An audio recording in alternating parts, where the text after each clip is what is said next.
kugira ngo umenye ko urukundo rubaho nuko wowe wumva ko wikunda cyangwa ukunda abandi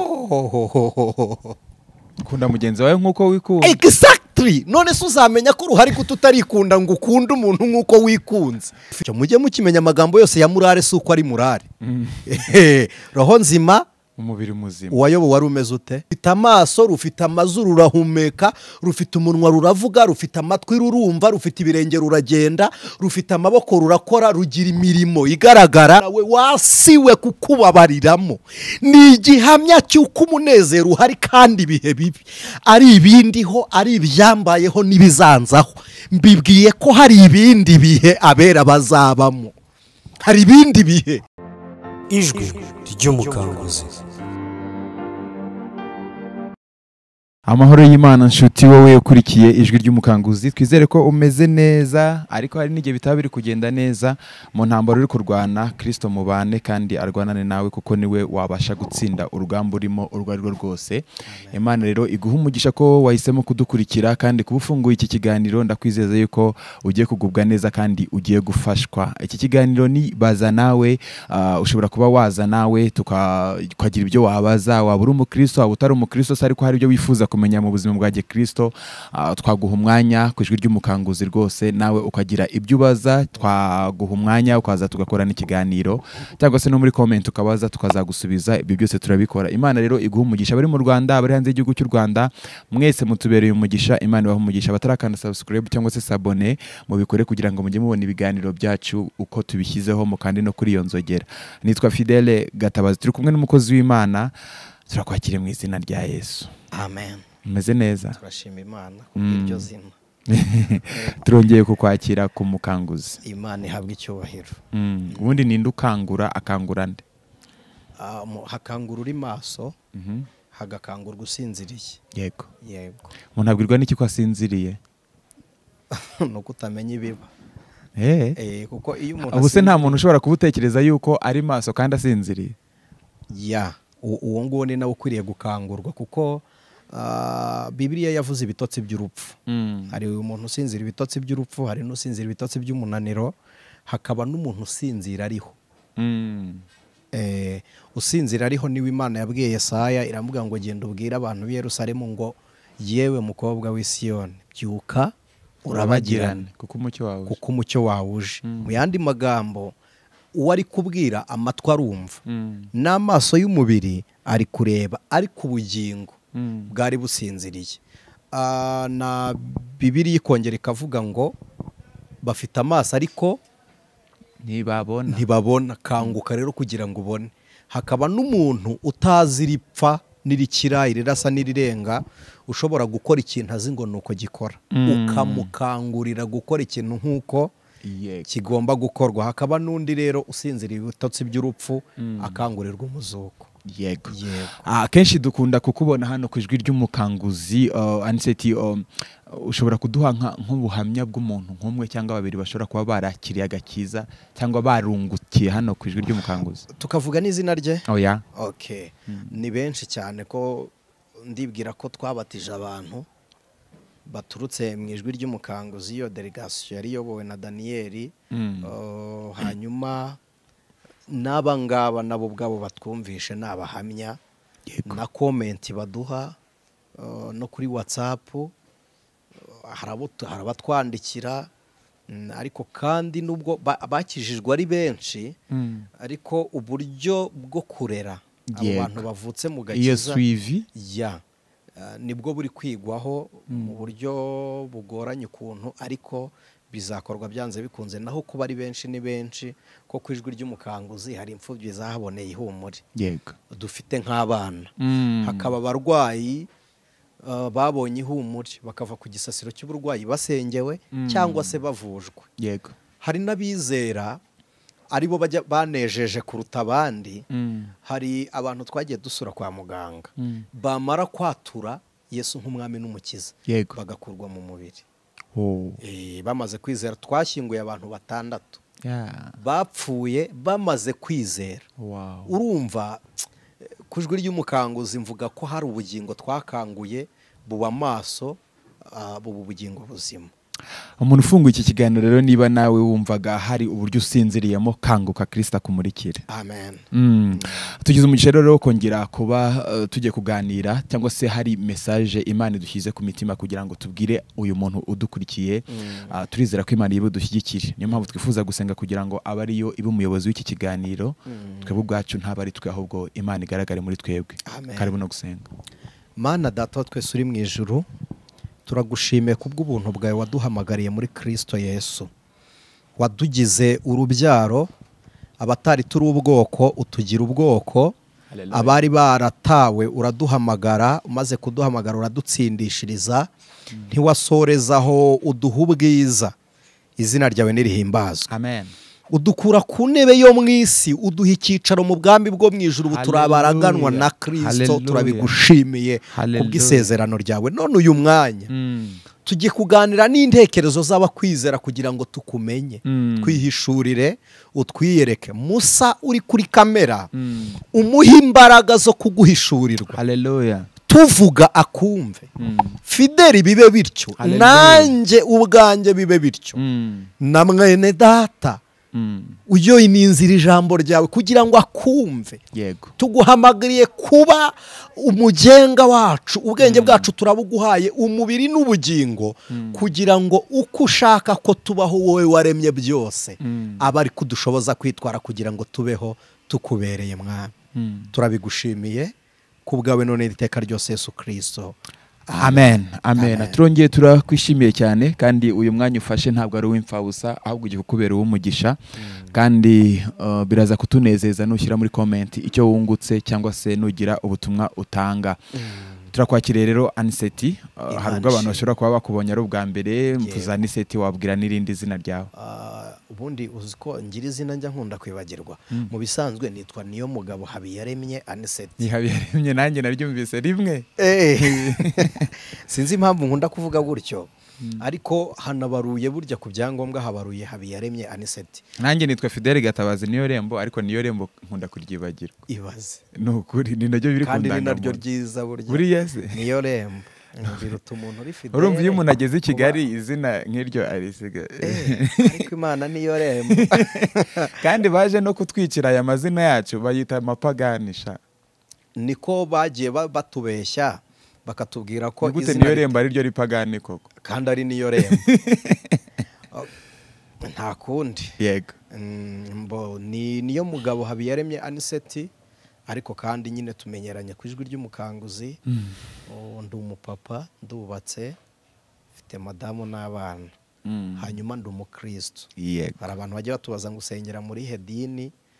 Idini ntirihoraho, ariko kuba umukristo bihoraho muri twe. Mbarizwa ku itorero rya ADPR. Yesu abaho umugisha. Amen. Turongeye tugize umugisha wo kubana nawe. Aha, tujye kuganira. Ibyo kuganira ni byinshi.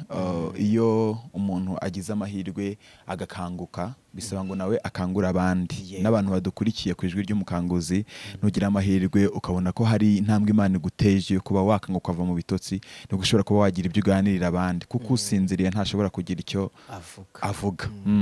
Tujye kuganira ubuzima bw'umwuka, ubuzima bw'umukristo ariko mu buryo bw'umwuka, mu isi y'umwuka.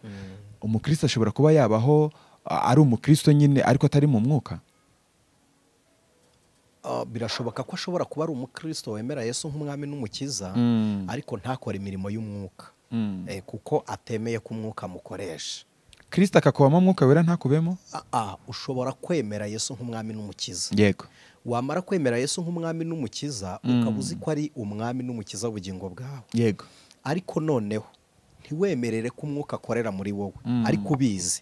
Icyo gihe igisigara gipfuye ni ubuhamya bw'umuntu w'imbere, ariko uw'inyuma aba afite ibyazi. Uba ufite ibyuzi, ariko ubugingo bwawe butarahinduwe. Kuko ntabwo ijambo ry'Imana ntabwo ari inyuguti, ni ubuzima. Iyo utunze ijambo nk'inyuguti, ugira ibyanditswe byinshi, ariko iyo uritunze nk'ubuzima, ugira impinduka buri gihe. Rero hari abantu babura impinduka zituruka mu ijambo ry'Imana kuko bafite ibyanditswe nk'inyuguti, batakiriye Yesu nk'ubuzima. Rero nubwo buryo umuntu ashobora kuba ari umukristo ubarizwa mu idini, ariko adafite impinduka ahabwa n'ubuzima bwa Kristo muri we. Yego ubuzima bwa gikristo, ubuzima bw'umwuka, umukristo mu buzima bw'umwuka cyangwa se umukristo uri mu isi y'umwuka utunzwe na mwuka wera, atandukanira he n'uyu mukristo wakiriye Kristo nk'umwami n'umukiza ariko udakora imirimo ya kinyamwuka? Umuntu udakora iby'umwuka, Bibiliya iravuga mu gitabo cya Yuda mu yanditse igice kimwe, haravuga ngo binjiye muri twe rwihishwa baza baseseye, ngo bagenewe kera gucirwaho iteka. Mu yandi magambo, ni umuntu uri mu gihugu ariko utubaha ngo yemere n'amahame y'igihugu. Urumva iyo afashwe akatirwa burundu. Noneho umuntu uzi ko Yesu nta n'ibyangombwa bafite, nta n'ibyangombwa agira, ntatora, ntiyakiyamamaza ngo atorwe, ni fraude. Umukristo uzi Yesu ariko ntiyakire Yesu, sinzi impamvu tumwise umukristo, ariko ubwo nuko azi Yesu. Reka tubitware muri iyo muri iyo sanse, ameze nk'umujura w'ibumoso bwa Kristo. Yamubonye ku musaraba, yego, anamenya ko ari umwana w'Imana, ariko abivugira kumuhinyura. Aravuga ngo niba uri we noneho dukize. Buriya se yarabizi?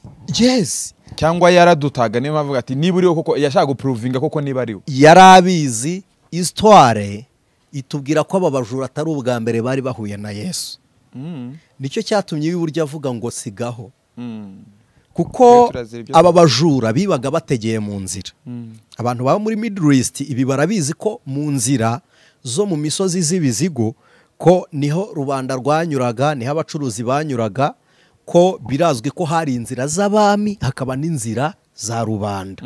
Mu nzira za rubanda rero aba banyazi bategeragamwe abantu babambura ibyo bafite. Noneho aba bajura bahuye na Yesu, yego, inshuro irenze imwe.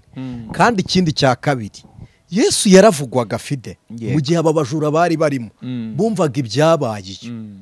Babambanywe nawe basomye ibyanditse ku cyapa, yego, sibyo? Uw'iburyo n'uburyo yarazanywemo babibonaga ko bidasanzwe, barabibonaga. Uw'iburyo aravuga ngo uyu ni umwana w'Imana. Uramuhora iki ko urubanza rwatari rumwe n'urwacu? Yego. Uw'ibumoso yaravuze ngo ikize natwe dukize, ariko abivugira guhinyura Yesu. Itandukaniro, bose bahuriye ku musaraba, ariko ikibamanitse si kimwe. Yego. Umwe ahamije Kristo, yemera n'ubwami bwa Yesu, kandi uwo ari kwemeramo ubwami ari ku musaraba. Gusubiza cya kibazo cy'itandukaniro ry'aba bombi. Yego. Noneho undi aramuhinyuye, kandi ahamuhinyuriye niho bose bahuriye. Yego.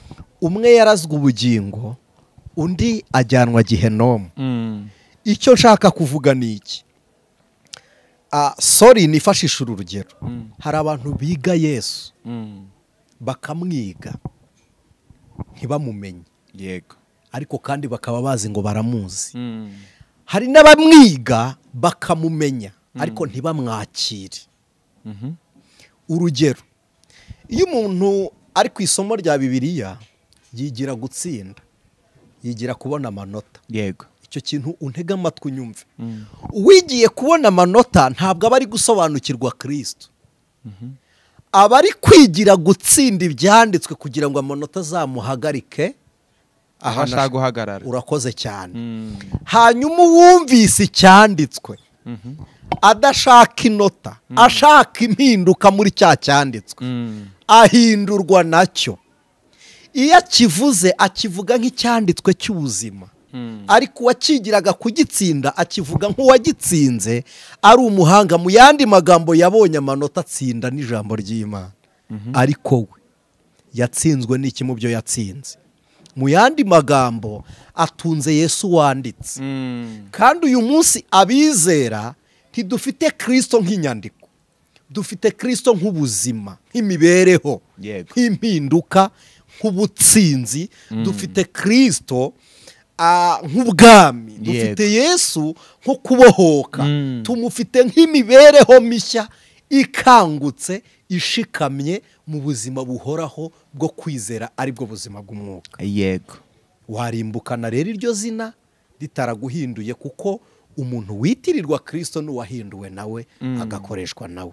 rero iyo uri umukristo wahinduwe na Kristo uba ufite intsinzi ihoraho. yego iyo uri umukristo ufite izina ritaguhindura uritunga nk'inyandiko, bikaba ngombwa ko uba umwanzi wa Satani ukaba n'umwanzi w'Imana, ikibi n'ikiza byose urabifatanya, yego ukaba utegerejwe kuzarimbuka. yego niryo tandukaniro. umuntu uri mu buzima, umukristo uri mu buzima bw'umwuka arangwa n'ibiki? Umuntu yamumenya ate? bwa mbere umukristo uri mu buzima bw'umwuka ahabwa imbaraga zo gutsinda icyaha. bwa kabiri n'iyo imibereho ye yagorana, burya ntaba afite ingorane muri we, agira ihumure muri cya gihe cy'amakuba arimo. icyo ni ikimenyetso personel wowe umenya, ukamenya umwami w'ihumure uri mu bigeragezo. ubwo ni ubuzima bw'umwuka Fide. ikindi, bene uyu muntu Fide agira imbabazi nyinshi n'urukundo rusaga, abaho mu buzima butagira ibyiringiro ariko akagira umunezero.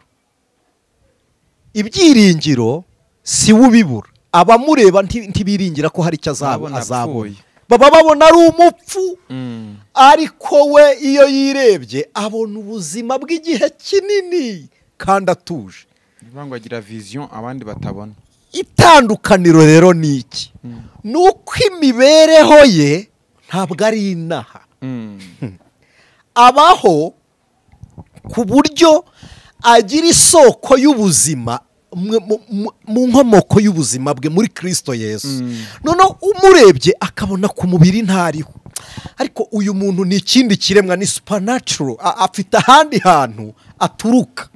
noneho abaturuka nibo bamumenyera ibimukwiriye. Imana niyo ibimenya. buririmbye yaravuze umenya ibidukwiriye mu gihe nyacyo. Imana irabimenya. noneho ntabwo ikindi kimenyetso, ntabwo kubaho kwe bigira ishingiro ku bifatika byo mu isi, yaba bifite cyangwa ntabyo afite, ntabwo ari byo acungiraho, ahubwo abaho kuko ariho. ntabwo abaho kuko afite ibigaragara bimubeshejeho, abaho kuko Kristo yemeye ko ariho. ubuzima bwa gikristo ariko mu buryo bw'umwuka. umuntu ashobora kwibaza ngo nakimenya ko ndi umukristo ariko ntari mu buryo bw'umwuka ntarimo. wabyimenyaho gute? yego, bwa mbere ntutsinda isi.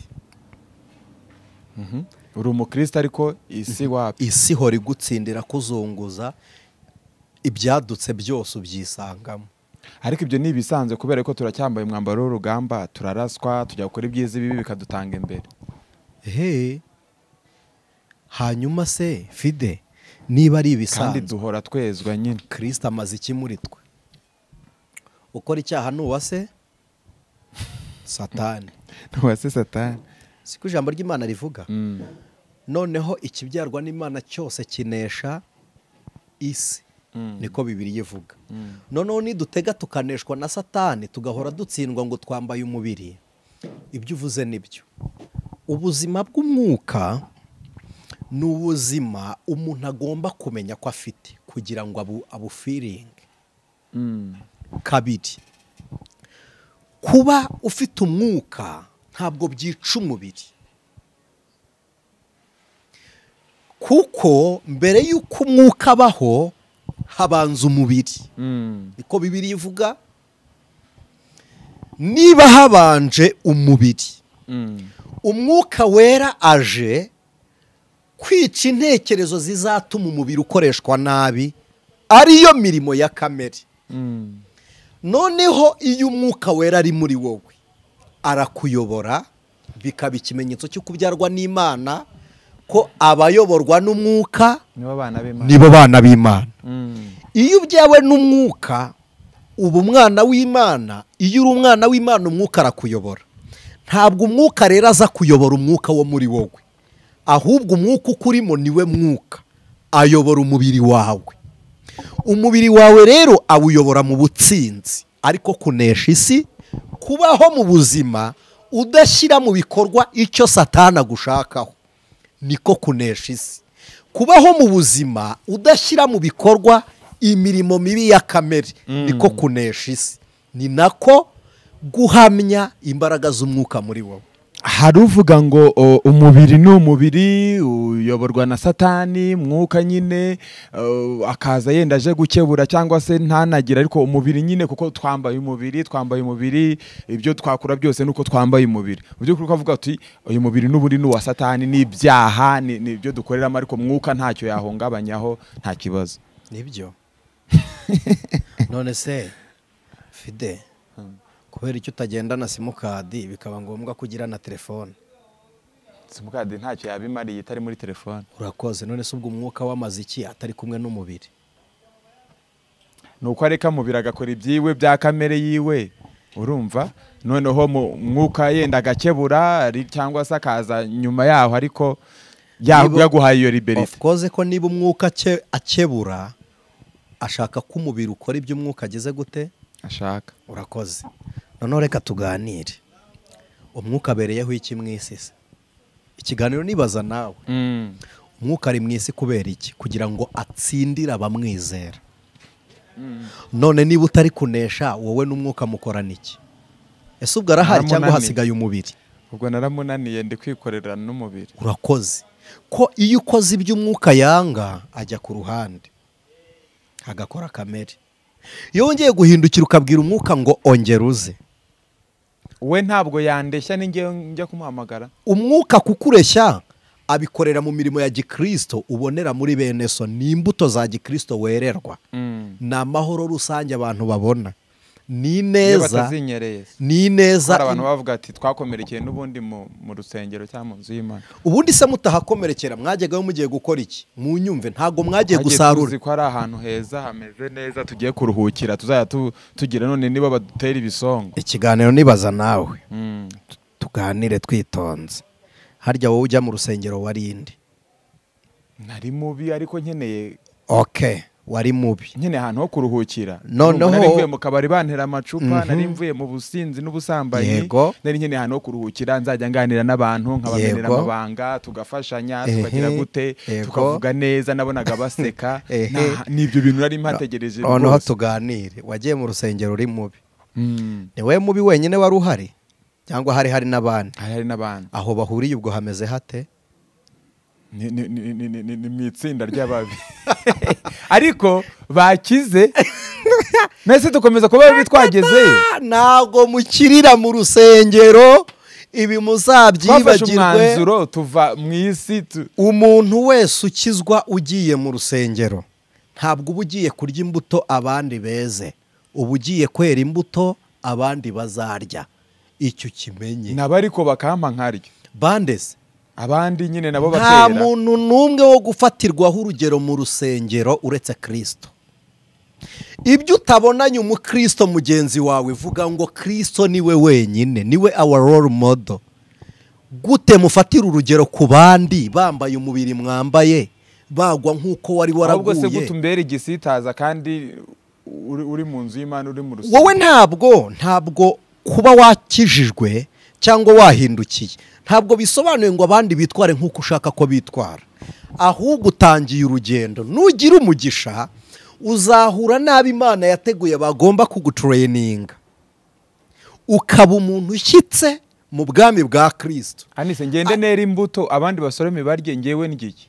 Wowe urya iki? Izo weze se zirarumba. Twebwe turya izo Kristo yatwereye. Noneho izo twariye za Kristo zigatuma twera neza abandi bazera nyine nanjye nkarya. Wowe ushaka ko abandi bagira bate? Nabo bera izo mbuto. Ubwiwe n'iki niba yaguhamagara iyo yabahamagaye? Ubwiwe n'iki niba warazanwe no gukizwa bo batarazanwe n'agakiza? Iyo utazi intego y'umugenzi muri kumwe mu nzira, nta nubwo biba bisobanuye ngo wowe nawe mwifatikanye mu rugendo.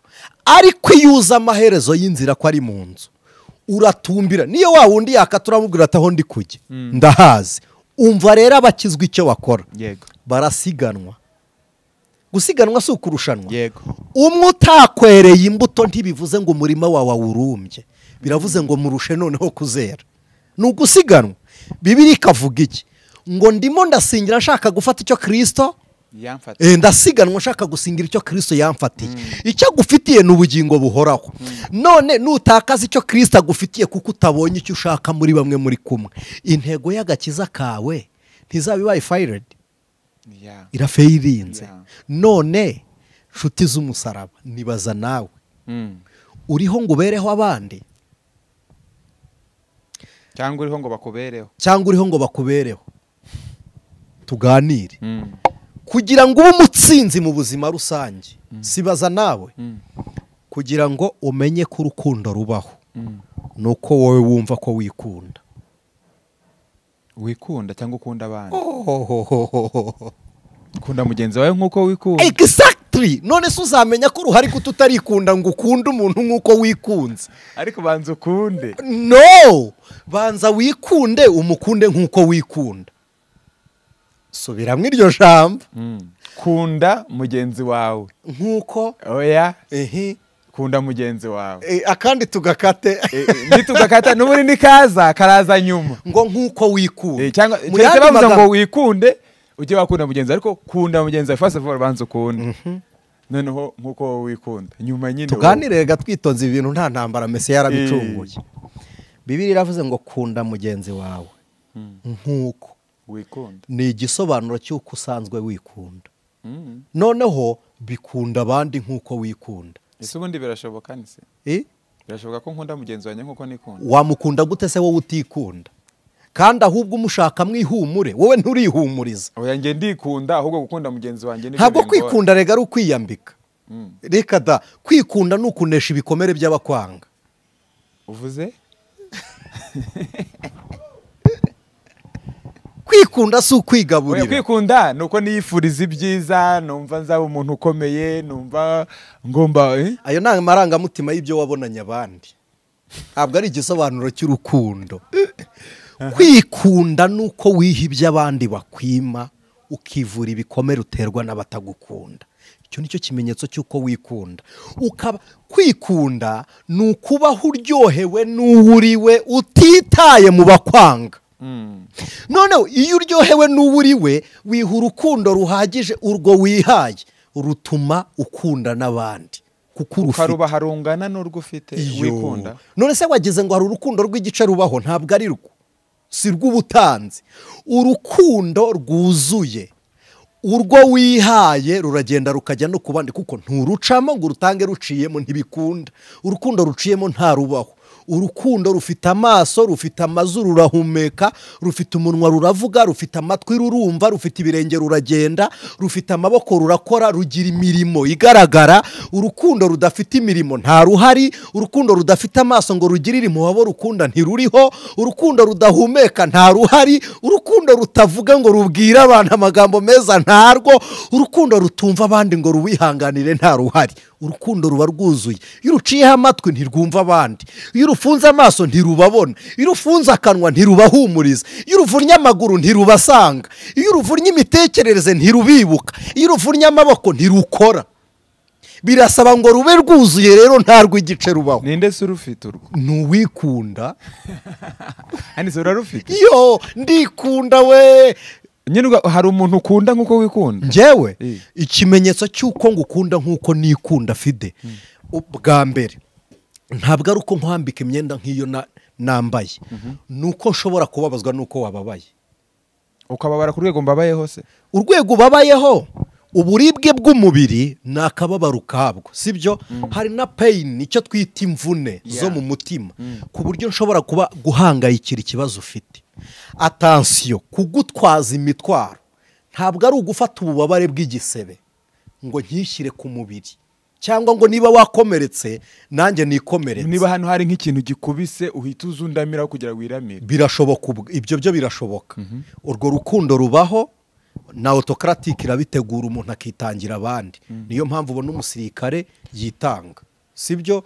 Umuntu yatanze impyiko ntituvuga ngo agira urukundo. Umusirikare we ntayitanga, atanga umubiri we wose. None icyitwa urukundo rero ni ukubabazwa n'abababaye. ni uguhangayika kubera umuntu uhangayitse ugashaka kuvuga ngo runaka mufashe iki kugira ngo dufatikanye. Ntabwo ari ukumukuraho bwa bubabare bw'igisebe, ahubwo ni ukumwakira wa mutwaro wo mu mutima yatewe n'ingaruka ziri kugaragara. Kuri telefone buri munsi se umubaza uko ameze, kumenya niba yariye, kumuha imyambaro, ziriya keya zose. Abantu birirwa barekerama ntibankunda kubera iki, ntabwo nararwaye ntibansura, cyangwa se nyine simwe mama bavuga ngo singa urukundo n'ibikorwa. Aniseti nabona amafaranga ahita anyoherereza aho tuyagabane, Aniseti nabona costume nanjye nyambika yindi, Aniseti buri gitondo ambaze Fidel waramutse. Niyo mpamvu nakubaza ntabwo ushobora kubukunda umuntu nkuko wikunda. Ejo bundi hari umugabo ni umusore w'inshuti yanjye cyane yitwa Batista. Babatista ni benshi ariko wariyumva. Yego. Twari turi kumwe turi gusenga turi kuganira. Mu mwanya muto njya ngira yarampamagaye arambwira ati duhure. Shakisha buryo ki nzahura na Batista biranga. Anyohereza amafaranga 50,000 arambwira ati ayo mafaranga akora umurimo w'Imana. Amafaranga 50,000 mpita nibuka umurwayi uri Kibagabaga, yarari Kibagabaga haba ahantu bita mu Rutoki. Abantu basezereye bakabura ubwishyu babashyira. Abizi ntibaba baryama mu nzu sino hanze, reka mbyite gutyo. Ni ukubura uburyo. Ndangije mpita nibuka navuga ntiharya mbonye amafaranga njye kureba uyampaye cyangwa njye kureba uyakeneye, hanyuma tugurane n'urukundo. Urukundo ni uguhita niruka kureba umuntu umpaye amafaranga, cyangwa ni uguhita nshaka icyo ayo mafaranga ari bukoremwe abantu ngo bagire ihumure.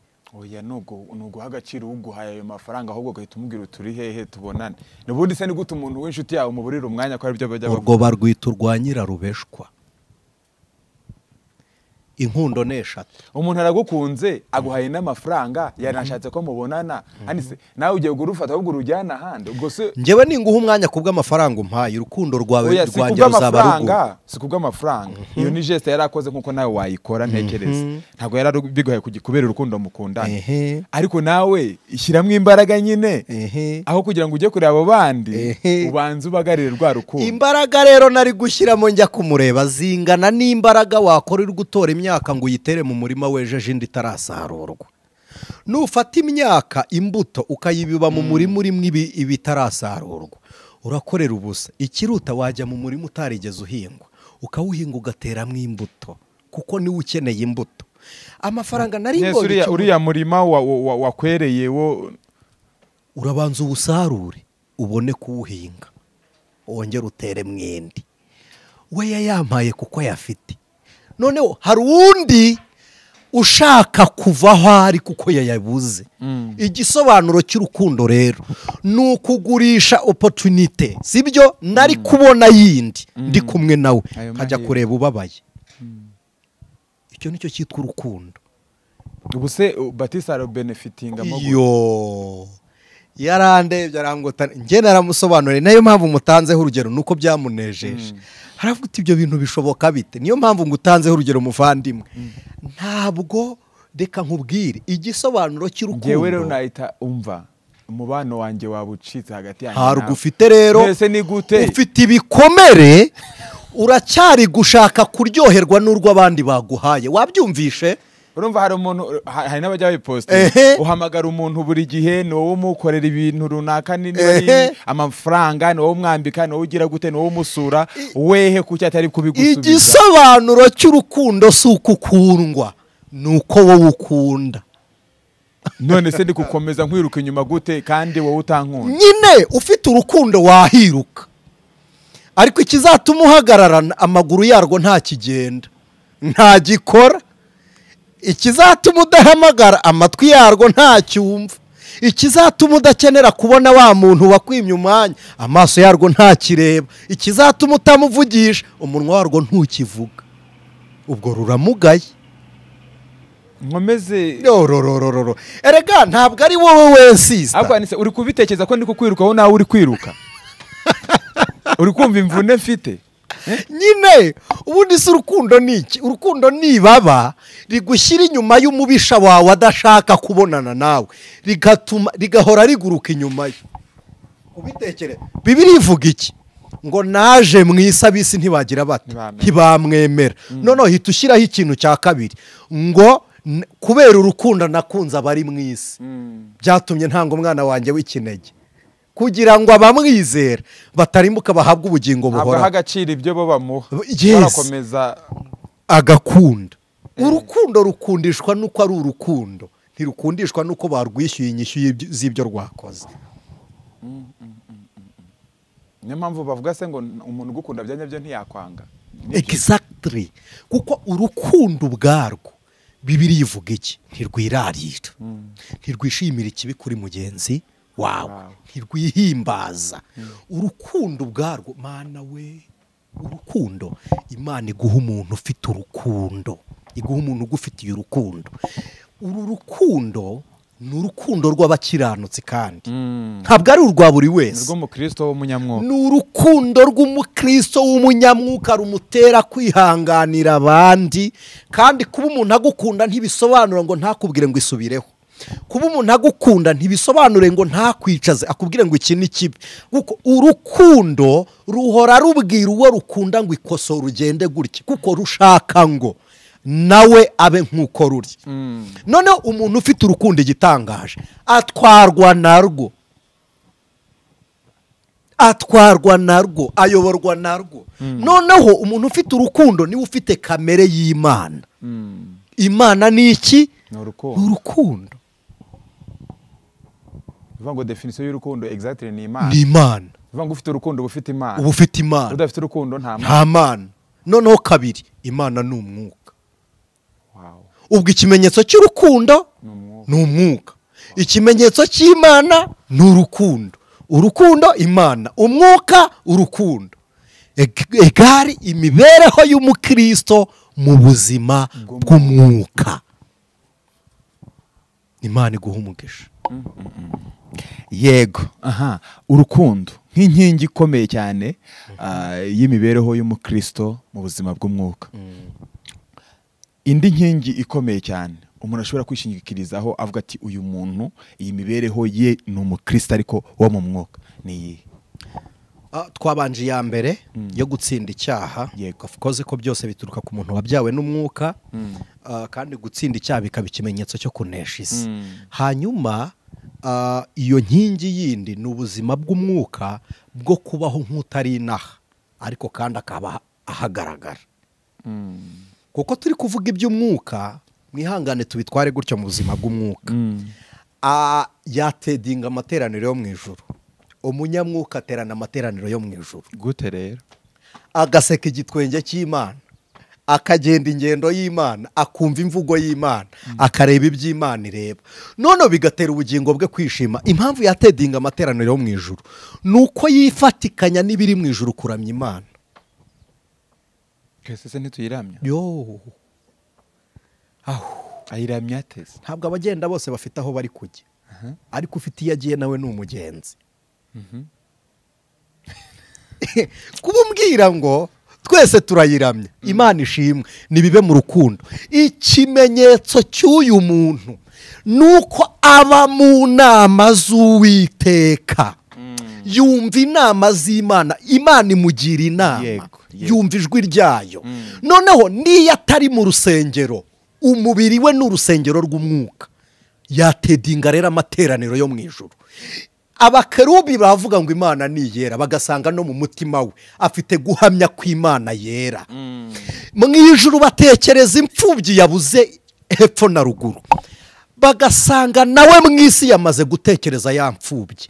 Ntabwo arindira ngo bazambwire icyo nkora, umwuka aramukoresha. Ibyo ni ukuramya. Ntabwo kuramya ari ukuririmba, si ukubwiriza gusa, ni ukumenya abababaye no kumenya gukora ikintu mu mwanya wacyo. Noneho bene uwo muntu ahora iteka ryose afite umunezero kandi akumbuye kuzaboneka kwa Kristo aje gutwara abera. Ubwo se umuntu yavuga ko aba ameze nk'injiji niba atitaye ku bibazo biri mu isi?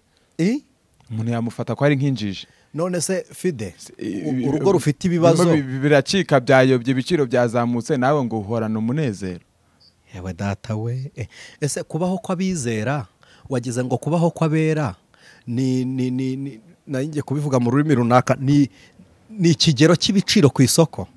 Reka da, turiho kuko Kristo abanyeho natwe, ntabwo turiho kuko ibintu bihendutse. imibiri igomba kubaho hano. Yo mana yari iri mu ijuru. None se ninde wakubwiye ko ibiciro nibizamuka roho nziza tuzapfa? mu mubiri Muzima. None se ntiwapfuye urigi, uretse ko iryo ni ijambo ry'umuntu.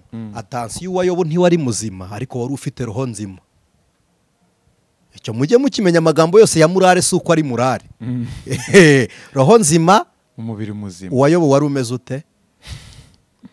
wari warashize. Ba Paulo baravuze ngo twari intama twatataniraga mu bihanamanga, twari turi meze nk'ibiharurwa byo ku cyavu. Ubugingo bwari bumeze bute? Bwari buzima. Ntabwo bisobanuye ngo iki. Nose umuririmbyi waririmbye ngo naho ndiho naho napfa. Nzi ko nkundwa n'Uwiteka yari ameze gute? N'umwana urembye. Ba Paulo bavuga ngo wampa umutwe wa kabiri mukawuca kubera Yesu. Bari bashyize umutwe ku giti bagiye kumutema. Petero avuga ngo murabona umubiri umanuka ariko ubugingo burazamuka. Bari bamubambye acuritse. Roho nzima mu mubiri, ntabwo kugira umubiri ubabaye byica ubugingo buzima. Icyo mukibagirwa. Reka da, ugira umunezero bwa mbere. Kuvuga ngo ubaho nk'injiji. Ubuzima bwacu ntibushingiye ku bigaragara bya hano.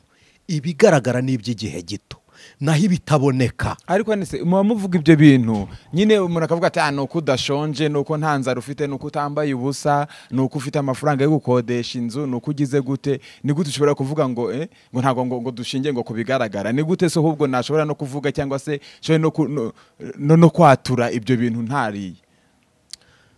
Uzi ikintu cyatumye Imana itwara Yobu abana ikamutwara urugo rwiza, ko Yobu yari afite urugo rubi, umugore amuvugiraho amuserereza.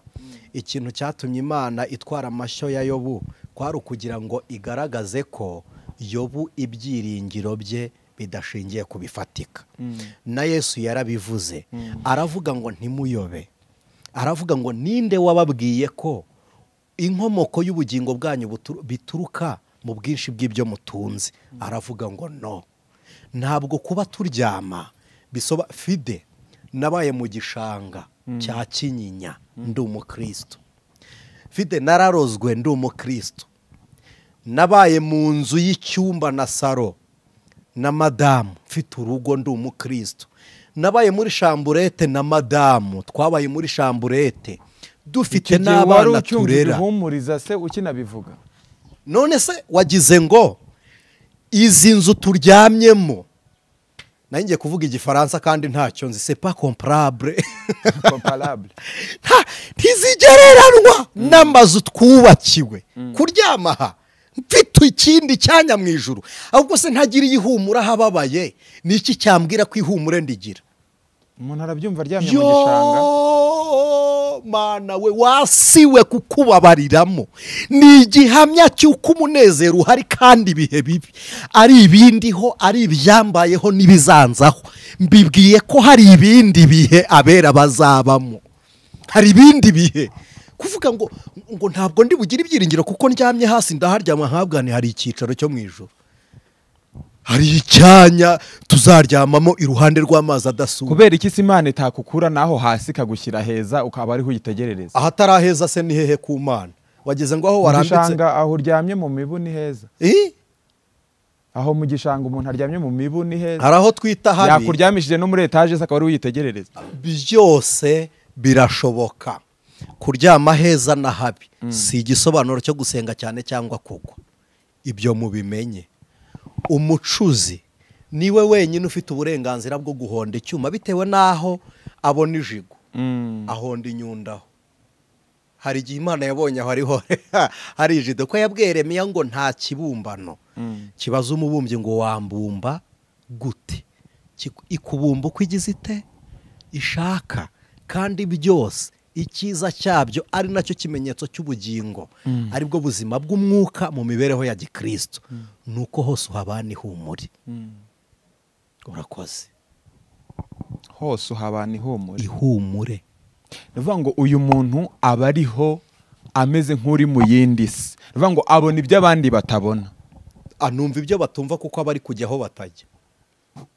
Abihuza gute n'umubiri? Ikintu abihurizamo n'umubiri nuko ahabwa kunyurwa mu gihe afite ibyamusagutse, ibingana n'inzara ye, n'igihe yabuze ibigera ku nzara ye, agira kunyurwa muri byinshi abana n'abantu, no muri bike akomeza kubana nabo. ntabwo byamutera akennye cyane cyangwa se abuze, ntabwo byamutera gusubira inyuma cyangwa kwandavura. Bibaye ibyo ntabwo Lazaro yari kumera gutyo, wacika intege ukagwa, ariko Imana ikuramira byihuse kuko ibizi guhamya ko mu mutima wawe wasuhuza umutima, Imana ikakurema umutima. Birashoboka ko umuntu ashobora guhungabana, ariko Imana ibanguka mbere. Igihe cyo kugeragezwa kw'abizera buzuzwa mbere y'ibigeragezo, ibigeragezo bikaducunda dufite twuzuye. Imana ishimwe. Yego, hari uburyo umuntu turi kuvuga ku buzima bw'umukristo kandi mu buryo bw'umwuka, mu isi y'umwuka hari uburyo umuntu ashobora kugera ku rwego runaka rw'umwuka, undi akaba akiri ku rwego rusa naho ari rutoya. Bigira ama etape ku buryo hari level umuntu ageraho iri high kurusha ya mugenzi we. Yego, urwo ni urugero rwo kwizera Imana, si urugero rwo kuruta umuntu mu bugingo, ahubwo ni urugero rwo kuruta undi uburyo bw'ubusabane bwawe n'Imana. Kuko uburyo wegereyemo Imana ni kuyibona. Hari umuntu wigeze aduha agatekerezo ko umwana ahoraga ubwira papa ngo nyereka indege, akamuga uti sorry, yaramubazaga ngo Imana ingana ite, bigenda bite, umuntu ayumva gute, bigenda bite, indege yatambuka akamuga uti iriya ndege urayireba, nti ndayibona, urabona ingana ite, ngo nagasiga gatoya. Agera igihe amutwara kuri aeroplane, aramubwira ngo noneho yireba uyegera, aravuga ngo ndabona ari kinini, aravuga ngo niko n'Imana igaragara. Iyo uri kure yayo ubona ari gato, ariko iyo uyegereye ubona ari nini. Kandi nibutse abantu badukurikiye, Imana iragaragara, ariko noneho uburyo igaragaramo ntikwira mu bwenge bwacu ngo inyura mu kanwa tuyisobanure ukwiri. Ni ikintu tutavuga ngo tugisobanure, ariko kandi iragaragara, abera barayibona. Imana irumva, urayumva, ivugana natwe tukayumva. Noneho inanyuraho feed ikagaragara. Imana irafatika, ariko uburyo wayikozeho ntubibwira utarayikoraho ngo abyumve, kuko ntawe uryoherwa n'icyo atararya. Kugira ngo uryoherwe n'ikintu nuko ukirya, no kugira ngo tukubwire urugero rw'Imana nuko uyibona, no kugira ngo wumve imvugo y'Imana nuko uyumva nyine. Tubikubwira gutya ntubyumva, ariko Imana irafatika, iragaragara. Rero urugero wegereye Imana nirwo rugero urushamo umuntu gukomera ku munsi mubi. Yego. Aha, uko wegereye Imana niko urushaho gukomera ku munsi mubi. Gatoya kuri icyo kijyanye n'umunsi mubi, abantu niba ari Imana itanga imbaraga mu buryo butandukanye, niba biterwa n'umuntu, niba ari capacité intellectuelle, niba ari iki, hari uburyo abantu barwanamwe intambara mu buryo butandukanye ku munsi mubi. Duhuye n'umunsi mubi twese umwe, urumva, ariko kurwana kwacu cyangwa se uburyo tubihagararamo, iyo situation uburyo tuyihandoringa ntago ari uburyo bungana. Biterwa n'iki? Ni imbaraga z'umwuka umuntu aba afite, cyangwa n'uburyo bundi bw'umubiri? Bwa mbere hari igihe ugera mu kigeragezo ntumenye ko ufite imbaraga zigitsinda. Birashoboka se? Kugira ngo uhite ubyumva ko ubwo aka rwose ndakihengekana. Ubivuga ntuzi urugero rw'imbaraga afite, ariko abera bose ntibazi ko bafite imbaraga zo gutsinda ibigeragezo. Ni nayo mpamvu batishakamo kwihangana, baba bazi ko biri bubice. Ariko iyo uzi imbaraga ufite, usuzugura ibikugezeho kuko uzi ubutware bwawe. Ubundi abakiranutsi dukwiriye kugenda nk'abana bari kumwe na base. Iyo umwana ari kumwe na se, abona n'umusirikare akamuga uti papa nyakira iriya mbunda, abazi ko nta cyashobora se. Kandi noneho ubwo bwenge bw'uwo mwana buba bwibeshya, ariko twebwe ubwacu tubutwaye gutyo ntitwaba twibeshya, kuko Imana yacu ishobora byose. Iyo ishobora byose rero tukaba tuzi ko turi kumwe nayo, na bya bindi turimo tuba tugomba kubitsinda. Urugero wafashe mu Imana n'urugero wizeyemo nizo mbaraga. Noneho iyo umenye ko uzifite rero, unesha ibyo. Aricyo cya gisobanuro cy'uko wabyawe n'Imana anesha isi. Noneho ibigeragezo biturutse kuri Satani bineshwa no gusenga no kubyihanganira. Hakaba n'ikigeragezo twebwe ubwacu twizanira, kineshwa no guhindukirira Imana tugasaba imbabazi kubw'amakosa twakoza tuzanira ikigeragezo. Hakaba n'ikimana iducishamo kugira ngo tuzaneshe icyo tugiye guhura nacyo, kuko Imana idutraininga kugira ngo tube dutojwe mu by'ukuri. Isi nidukaranga izasanga Imana yaratunyujije hasa haryo, ntabwo idutoreza kutwanga. utoreza umusirikare gutsinda intambara zisa n'ibyo wamukoreye, kuko ikosi naryo ni intambara ya mbere y'umusirikare. Utarinesheje ntanesha urugamba, yego, sibyo? Noneho kunyura ku ikosi, Imana ishimwe, kunyura ku ikosi uba witeguye amakuba uzahura nayo. Noneho ugera mu makuba warayabonye ku ikosi. Noneho iyo uyagezemo urayebwa uti nakunyuzemo, ukayanyuramo nk'uko waciye ku ikosi. N'Imana idutureyininga kugira ngo itwereke umuryango w'ikigeragezo. Ibi nadutoje tube dufite igihagararo cya Kristo gifatika. Icyo kigeragezo rero tugikurwamo no kugumana nayo. Hari igikurwa no gusenga, kwihangana no kugumana n'Imana. ubundi se wayireka ukagera. Urakoze cyane, Imana iguha umugisha. Hari umuntu ushobora kuyireka se kugira ngo akunde akivemo? Noneho kureka Imana ni ukugwa. Noneho hari igihe ikubyutse ikakuramira iyo wongeye kuyigarukira. Hari n'uyireka agatsindwa. Noneho umuntu watsinzwe cyane yigaruriwe n'ubundi bwami bumubeshya amahoro kuko ari umuretwa wabwo, akagira ngo yaranesheje. Akarya amahoro y'iwabandi kandi ayiwabo yarayabuze. Mu yandi magambo, ukaririra mu bwami bwawe, ukanaheka imitwaro ifarashi yawe yagutwazaga, akaba ari we yishyira ku bitugu, kuko waratsinzwe. No gutsindwa urabyakira, urangije uhinduka umuretwa w'abagutsinze. Ubyita intsinzi noneho, kuko utigeze urwana intambara y'uwuriwe, ntiwatabaranye n'Imana yawe, bigatuma uneshwa iteka. Yego, umukristo uriho mu buzima bw'umwuka yitwara ate, avuga ate, agenda ate, akora ate? Yitwara nk'utashye. Niyo ari kujya iwe ahashyitse aba yumva atarashyika, kuko afite urundi rugendo. Umukristo utashye, waba uva mu kazi uri kujya iwawe, uba uri gutaha hariya muri iriya nzu, ariko niyo uyiryamyemo uba uzi ko ukiri umugenzi ukomeje urugendo. Bwa kabiri, niyo ajya kuvuga ntiyihohora ku isi, avuga amagambo y'ukuri kose nk'uko ku murimo, ahubwo yagombye kuyihohoraho nk'uko kuko aragiye. Reka da, reka da, reka da, ntawihohora ku isi. Tuyirimo turi abashyitsi. Ndayitereta mwikise ko ndi kugenda nyine. Nyine uyitereta mwikise. Nyine ngomba kuyihenuraho nkayibwira n'amagambo. Isi urayibwira turabeho sindi uwawe. Isi igomba kubaho izi ko utari uwayo, nawe ukabaho uzi ko utari uw'isi. Ntuyinginga. Urayinginga mwikise. Dufite iwacu, we are transit. Zibyo turi transite, twe turagenda. Urugendo rurakomeje. Kandi noneho turi abana bafite se, dufite data wa twese. Urumva tugomba kuba mu isi nk'abadafite igikange. Imyitwarire yacu ikindi, agomba kugira irushanwa rihindukiza abantu bari mu rugendo we yateye umugongo. Rubabwira uti aho tujya ni hano. Avuga iyo ari kujya kuruta ahatuye, kandi akunda hataha kuruta aho yirirwa. Sosiyete mu rugo cyangwa se aho ari barunguka iki kuri uyu muntu?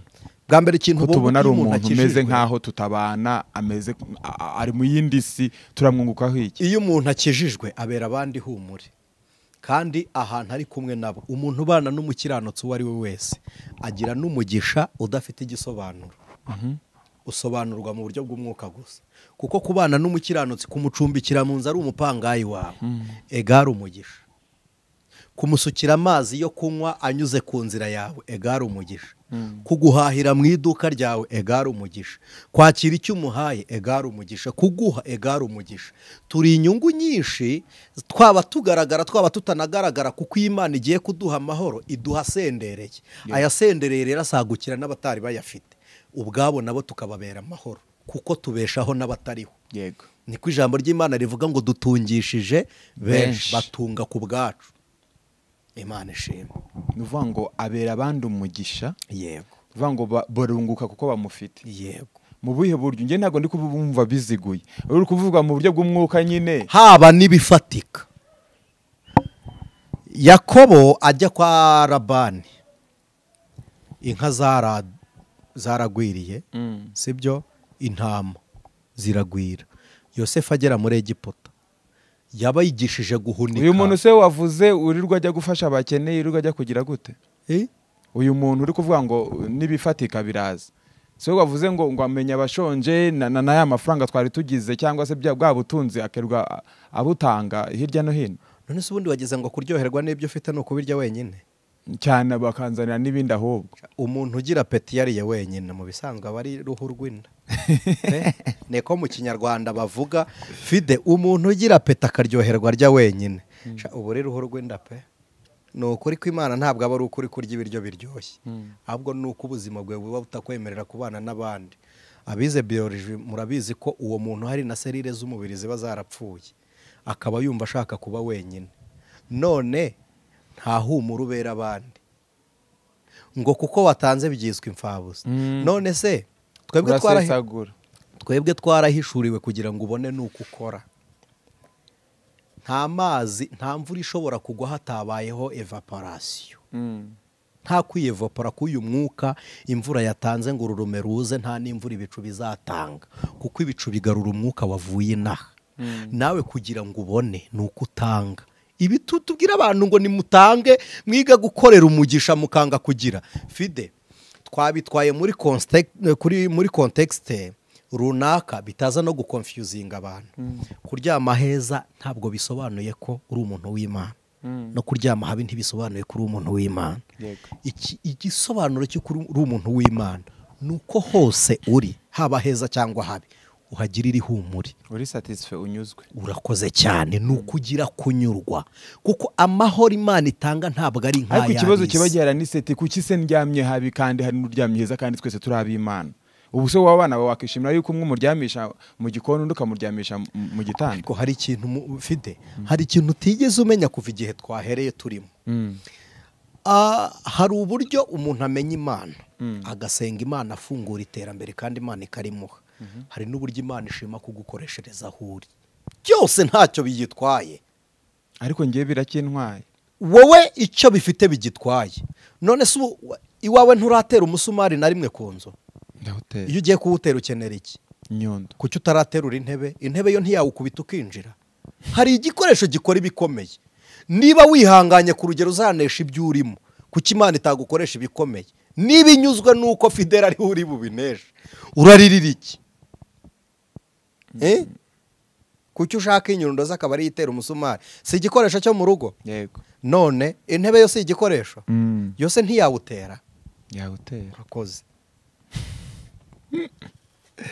Aha, turimo urakoze. Ndashaka ko tuza kugana ku musozo, ariko tubwira abantu ngo nibaza nawe, umuntu wese afite uburenganzira bwo kubaza. Kandi nanjye bimba ndi kubaza nuko nundi nabimubariza. Yego. Hari n'uburyo abantu ba confusing akahita avuga ati uriya niyo myitekerereze ye, twe tubaza kuko tubariza n'abandi. Tubariza n'abandi. Umukristo mu buzima bw'umwuka, uyu mukristo kugira ngo niba ndi umukristo mu buryo busanzwe, kugira ngo ntere intambwe nge mu buzima bw'umwuka ndakora iki? Nuko ugomba kubaho mu buzima bukora icyo Imana ishaka. Ni nako kwizera burya. Ko kwizera d'abord no kumva ikintu kimwe nuko Imana icyumva. Iyo niyo ntambwe ya mbere umukristo atera. Mu buhe buryo? Niba Imana ivuze ngo jya iburyo, ukajya iburyo, burya niko kujya mu mugambi w'Imana. Ni ukunyura inzira Imana ikweretse. Hanyuma kuvuga ibitunganye ni ukuvuga iby'Imana yawe yemera, nibyo bitunganye. Kuvuga ikindi cya kabiri, ukaba mu nama Imana yashima. Umukristo unesha mu buryo bw'umwuka agakora iby'Imana ishima ishaka, akwiriye kugenda muri ubu buryo bundi, agakora ikintu akavuga ngo ndi mu cyimbo cya Kristo. Yesu abaye ahari nawe yakora ibinkoze. Abaye ahari yavuga ibimvuze. Abaye ari hano yajya hano ngiye, yakicarana n'aba twicaranye, yavuga aya magambo mvuganye nabo, yakitwara nk'uko ngenzi. Ukabaho mu buzima bujuwa role ya Kristo mu isi. Birashoboka cyane. Kuko reka turi mu cyimbo, umuntu uri mu cyimbo aba yakoze mu mwanya w'uwo yakoreye. Ntabwo turi mu cyimbo cya ba Pawulo, turi mu mwanya wa Kristo, turi mu cyimbo cya Kristo. Yego. Umwuka yanga ibya kamere, kandi kamere nawe yanga iby'umwuka. Kamere nayo yanga iby'umwuka. Umuntu uri mu mwuka cyangwa se uri mu buzima bwa gikristo kandi kinyamwuka nyine, ashobora kuba yakora icyaha byaba byaturutse. Ashobora kuba yakora icyaha. Ntago cyaba icyaha, cyaba igicumuro. Ubundi hari urujije abantu bajya bagira. impamvu Bibiliya ivuga ngo umuntu wabyawe n'Imana ntakora icyaha ni uko ntawe uyikorera muri zone y'ubumana. Icyaha gituruka mu migambi. Ukigambirira gukora nabi uba uri gufungura umuryango. nabigambirira ntese kandi mfite umwuka w'Imana. Urakoze. Ariko kamere yawe ishobora kubona urwaho ugatsikamira umwuka. Ukigambirira gukora gutyo umwuka arakubwira ngo iki ni kibi, ugakomeza guforosa. Umubiri ukakubwira ngo ndakishaka, kamere ikakubwira ngo ntacyo byatwara. Ugishyira mu bikorwa utakiri mu mwanya w'Imana. Uko wagiye uburana n'umutima ujyadiriya na kamere wari uri gusohoka, ubikorera inyuma y'abakiranutsi, ntabwo ubikorera mu Mana burya. Kuko uko wari uri inyuma, icyakora ushobora gucumura. Igicumuro ni ikikugwirira, kikakugwirira, kamere ikagutungura. Ugahita ubwira umuntu nabi. Itandukaniro ry'uwo muntu utunguwe n'igicumuro ni uko abangukira kukihana no gusaba imbabazi. Ariko itandukaniro ry'icyaha kigutegurirwamo ukagera igihe uzagishyira hanze. Yego. Urumva ubuzima bwateguye ikibi ntibukiri bwa buzima bwejejwe. Umwuka ntawe uhari. Umwuka ntawe uhari. Burategura ikibi kuko nabwo ari bubi. Ariko ubuzima bwa Kristo mu bizera, ko nujya no kugambirira, imigambi yawe izezwa kuko duhora twezwa. Yego. Imana ibaha umugisha. Aha, niki umuntu yakora kugira ngo ave mu buzima busanzwe yinjire mu buzima bwa gikristo, ariko nanone yinjire mu isi y'umwuka kandi noneho ahashinga imizi? Twabonye ko ari gukora ibyo aho nyine icyo Imana ishaka ko ukora, apana kwiyobora, kugira noneho aha hantu mpagumi, kuko birashobora ko umuntu ashobora no kuba yarangara agasubira muri bwa buzima busanzwe, umwuka nyine akigendera. Ndakora iki kugira ngo ngumane noneho na Kristo? Ikintu cya mbere ugumana nacyo ni uko wumva utari umuntu winaha. Kuko ubundi ibintu byose bituma turangara bikadukura mu Mana ni iby'inaha, ni ibyo mu isi. Iyo wifashe rero nk'umuntu wo mu ijuru, iby'isi iyo ubibuze urabihinyura. Iby'ino mu isi ndabihinyuye, nsigaye nifuza ibyo mu ijuru. Iyo ubihinyuye bituma utababazwa nuko ntabihari. Byo mu ijuru urabyifuza gute? Urabibona harya? Uri gusiganwa exactly kandi uteranirayo. Uriyo. Wiyumva urahazi. Kuko impamvu tumenya mu ijuru turi mu isi nuko ubugingo bwacu buri muri Kristo Yesu, kandi Kristo atubereyeyo. Noneho iby'inaha iyo byabaye byinshi nabwo nuko abariho wibera gusa, ntujya muvinga ngo wibera inaha. Bishobora kuba byinshi atari igisobanuro cy'uko wibera inaha ari umugisha wakuyobotse. Ndavuga kubitekerezaho cyane, impamvu ari byo biba mu ntekerezo cyane. Utekereza. Ubundi Bibiliya yaravuze ngo aho ubutunzi bw'umuntu buri niho n'umutima ugira gute? Wibera. Noneho Bibiliya ivuga iki? Iravuga ngo hari ibyo abera barazwe, wose umurage wacu, kandi ngo dufite ijambo rirusha yandi gukomera, tuzaba tugize neza nituryumvira. Twebwe dufite ubutunzi buruta uburi inaha. Nushyira umutima inaha cyane uzatinda inaha, ugwiza iby'inaha. Nushyira umutima cyane ku Mana uzatinda imbere y'Imana, ugwiza ibyiringiro ku Mana. Bizatuma rero ushorera imizi mu Mana. Icyo wahaye umwanya cyane muri wowe nicyo kigutindamo, nicyo kikwafekta, ni nacyo kiza kugaragara mu ishusho yindi y'inyuma. Hari umuntu udukurikiye wari utarakira agakiza cyangwa se utarakira Kristo nk'umwami n'umukiza we.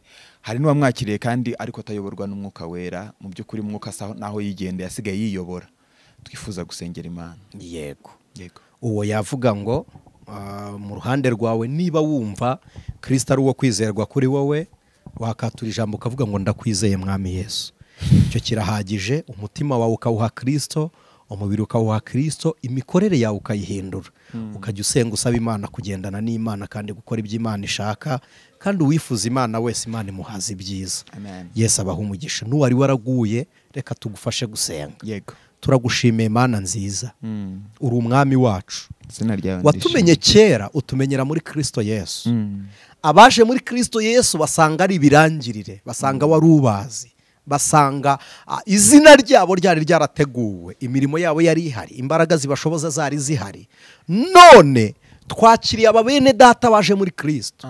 Twakiriye umuntu uretse ibyaha kugira ngo yezwe. akaba yasize isi kugira ngo afate ijuru. Turamuguhaye. Umurimo wacu ni ukumubwira iby'agakiza, uwawe ni ukumufata ukamukomeza ukamwubaka.